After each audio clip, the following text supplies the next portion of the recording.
Praise the Lord. 2 ദിനവൃത്താന്ത പുസ്തകം 27-ാം അധ്യായം 1 മുതൽ 9 വരെയുള്ള തിരുവചനങ്ങൾ. യോഥാം വാഴ്ച തുടങ്ങിയപ്പോൾ അവന് 25 വയസ്സായിരുന്നു. അവൻ 16 സംവത്സരം യെരൂശലേമിൽ വാണു. അവന്റെ അമ്മയ്ക്ക് യെരൂശ എന്നു പേർ. അവൾ സാദോക്കിന്റെ മകൾ ആയിരുന്നു.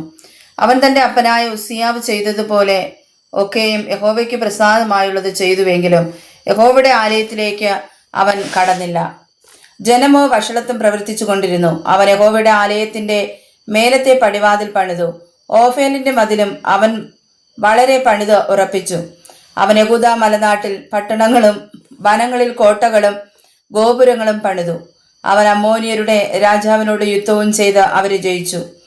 അമ്മോന്യർ അവന് ആ ആണ്ടിൽ തന്നെ 100 താലന്ത് വെള്ളിയും 10,000 കോർ കോതമ്പും 10,000 കോർ യവവും കൊടുത്തു.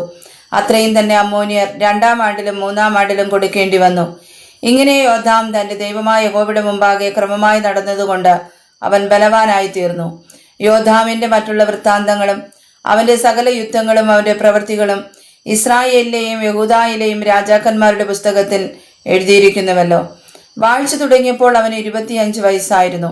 അവൻ 16 സംവത്സരം യെരൂശലേമിൽ വാണു. യോഥാം തന്റെ പിതാക്കന്മാരെ പോലെ നിദ്ര പ്രാപിച്ചു. അവനെ ദാവീദിന്റെ നഗരത്തിൽ അടക്കം ചെയ്തു. അവന്റെ മകനായ ആഹാസ് അവനു പകരം രാജാവായി. വായിച്ചതായ തിരുവചനങ്ങൾ ആദ്യം നമ്മെ സമർത്ഥമായി അനുഗ്രഹിക്കട്ടെ. ആമേൻ.